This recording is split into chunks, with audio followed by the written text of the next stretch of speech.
Hello, hello, and thank you for joining me for another episode of Deep Dive into Practice.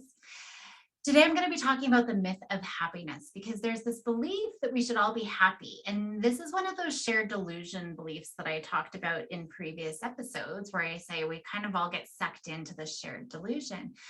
But when we're on this pursuit of happiness, we're always thinking that we have to do things to make us happy. And we always have to feel like we're happy. And if we don't reach this state of happiness, we just shame all over ourselves because we assume then there's something wrong with us. And there's actually models of goal pursuit. So for example, where we believe valuing happiness and kind of that goal pursuit of reaching happiness should lead to more happiness. And there's lots of books, and I'm going to be talking about that too, but it's really perpetuated in movies and social media where we should be happy. And especially for our kids and our teens who soak up so many messages about being perfect and being happy.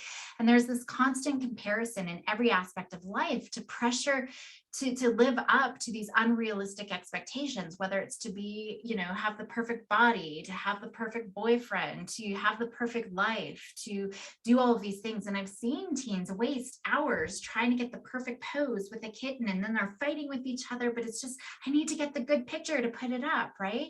And then they're posting this false message to fit in and to avoid rejection, because they need to look like they're so happy and so beautiful and so perfect.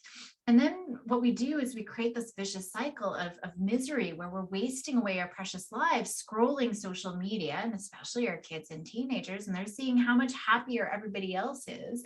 And we believe that everybody else has got it all, which can be really hard. And a lot of kids do think, almost always, I'll ask kiddos about their happiness scale. So where are you on a scale of 1 to 10, where 10 is the happiest and 1 is the saddest? And most of the time, kids rate their happiness quite low, like a 1 or a 2, maybe a 3. But then I ask them, okay, so you're about a 2 or a 3 on your scale of happiness, right? 10 being so happy, my cheeks hurt, I'm smiling all the time. 1 being, I don't even know what happiness means. You're about a 2 or 3. Where do you think everybody else your age is? And I ask this of adults too, but almost always, and especially my kids and teenagers, but adults too, they always say that everybody else feels happier. So they believe they're the only sad kid or sad teenager and everybody else is happy. And then we get into all the reasons why they think, that they're not as happy as everybody else, but they're caught in this whole what's wrong with me because I can never be happy. And it becomes this monologue. And then there's these ongoing questions. Why can't I just get over it? Why can't I be happy like everybody else? Why is everything so hard for me? Why can't I be happy? And that's why the self-help industry is this billion-dollar industry in this pursuit to be happy. But our brain isn't set up that way. And when it comes to happiness, there's this paradoxical effect, meaning the more we want and the harder we push for happiness, the worse off we are, because happiness becomes unattainable. And then we feel even worse. And it's this vicious cycle. And we're always thinking the grass is greener on the other side. If I just got the job, if I just lost 20 pounds, if I just do this, if I just and on it goes. And it's just unattainable. And over the years, researchers, they've really demonstrated this theme, this vicious cycle of how we think things should be and trying to pursue how we think things should be, the shared delusion, and it's actually making it worse for ourselves. So for example, I think it's Schooler, and I might get the name wrong, so I apologize.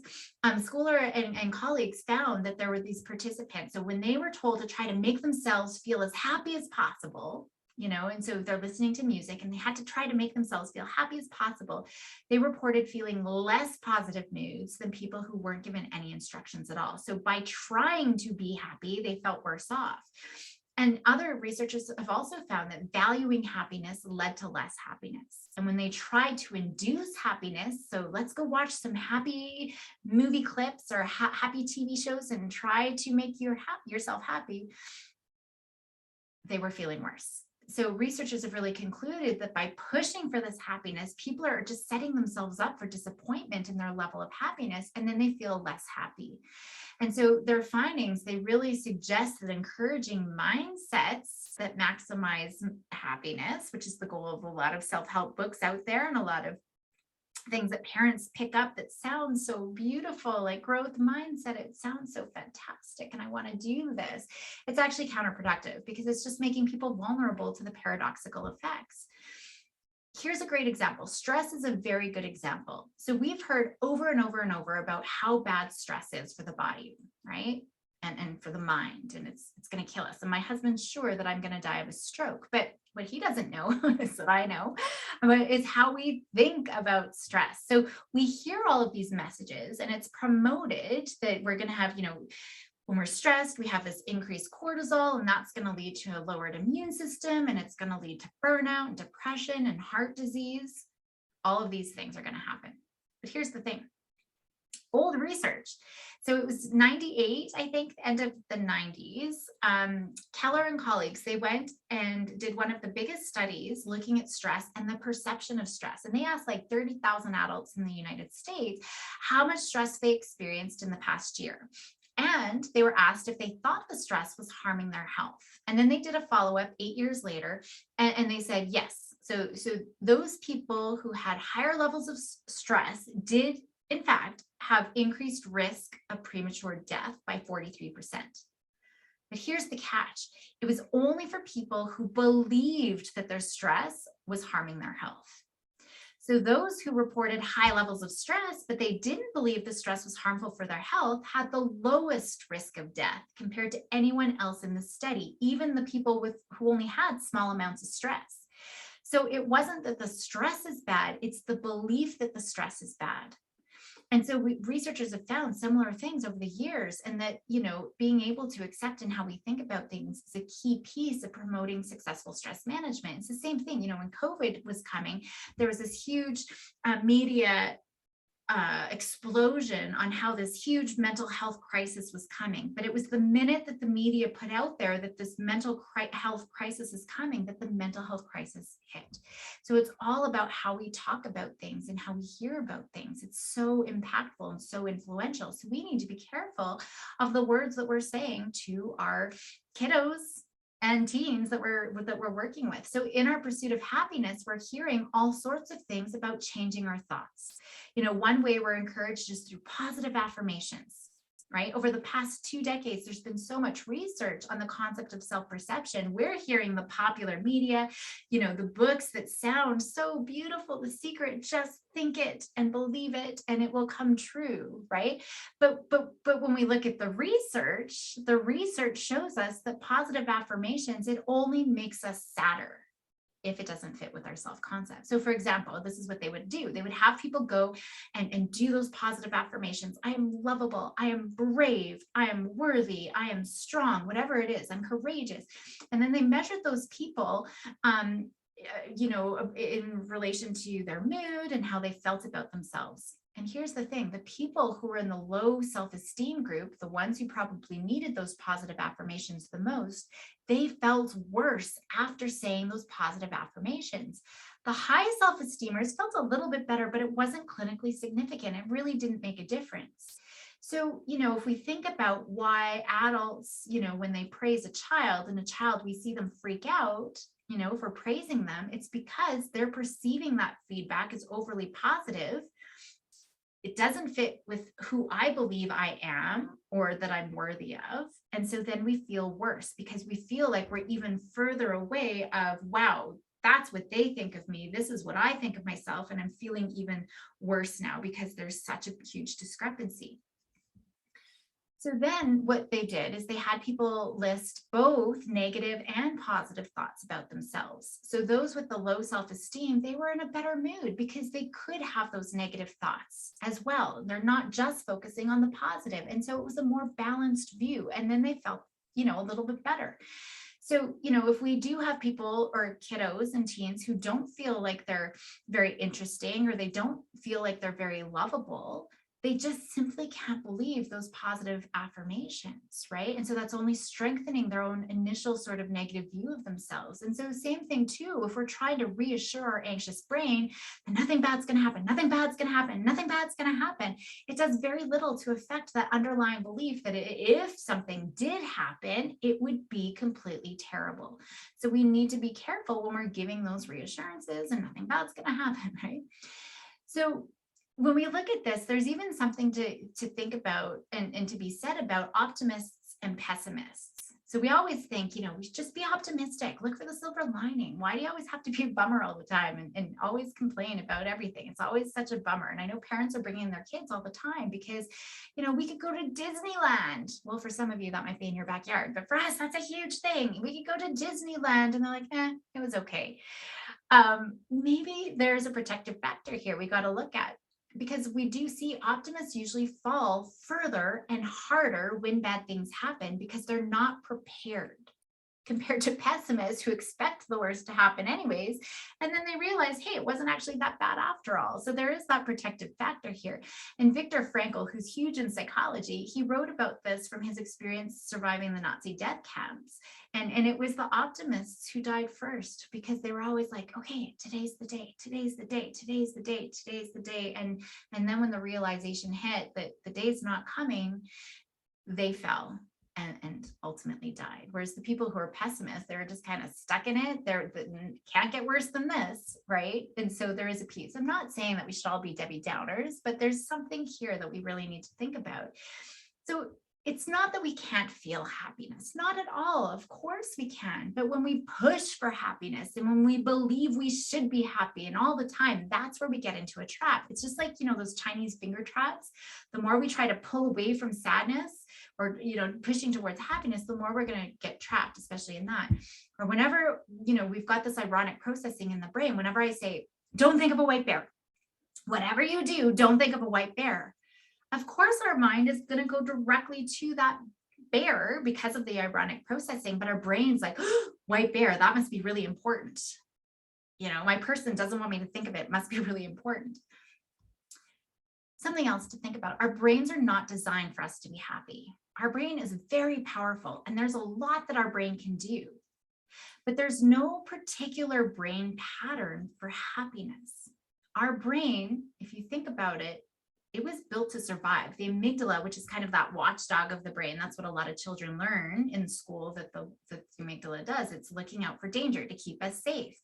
It's the only part of the brain that's fully developed when babies are born because it's built for us to survive. Our brain is built to survive. Happiness doesn't help us survive. It lets us, our back gets down and now we're playing and now we get eaten. Right? Depression, it's adaptive. It's a very helpful emotion because it helps us remove ourselves from risky situations and hopeless situations because we're just going to hide in bed. So there's no point going out there where we're not going to win anyways. So I'm just going to stay in bed. It's very adaptive. It's very self-protective. Happiness, we get eaten, right? Because we're letting our guards down. We're going out there, we're taking risks. So that's why we, when we're looking at this, we're trying to value happiness and we're trying to seek it out. And the more we're doing it without realizing our brain's not set up for that. That's why we have to work so hard. I love the analogy of gardeners. I live in a cul-de-sac where, people are retired, really enjoy their garden. So they're out every day gardening, covering up their plants if there's going to be a frost. They're picking out weeds, making sure that there's enough sunlight. Everything's planted where there's going to be shade or sun, depending on what the needs of the plant are. They're pulling out the weeds. I don't have time for planting. I've tried. I've spent probably thousands of dollars trying to do gardening and everything ultimately dies. So I'm just like, whatever. It's going to be what it's going to be. And I will have weeds at the end of the summer that are taller than me. I don't need to do nothing. And actually, some of them are quite nice. They start blossoming like little flowers, some of them. It's actually, I'm like, wow, I should just not garden. I don't need to do anything. And it's kind of like that with happiness, right? We don't have to do anything and the weeds will grow. That's sadness. That's anxiety and stress. We need to do nothing and it's there. Of course it is. It's adaptive. It keeps us safe. To be happy, it takes work. Every day we have to do a little bit. And that's kind of what we need to think about. We can't just be happy because our brain just isn't happy. And so when we're trying to seek it out and trying to have that outcome of happiness, we're going to feel disappointed. So the beauty of this, it's not to be like, oh, well, I may as well just be depressed. No, we can work at it for sure. But the beauty of it is to know there's nothing wrong with us. We are human. Of course you're feeling anxious, bud. That makes sense. right? Of course, you're feeling sad about that. That makes sense. Your brain's out for protecting you. It reminds me kind of the story of, I loved, Greek mythology, and there's one with Oedipus Rex. And King Laius, I think his name is, he leaves his son Oedipus to die because there's this prophecy, right? There's always a prophecy that your son's going to come and kill you and then marry your wife, which is his mother, right? There's always these kind of stories. So they send off the baby and the baby's left to die. But guess what?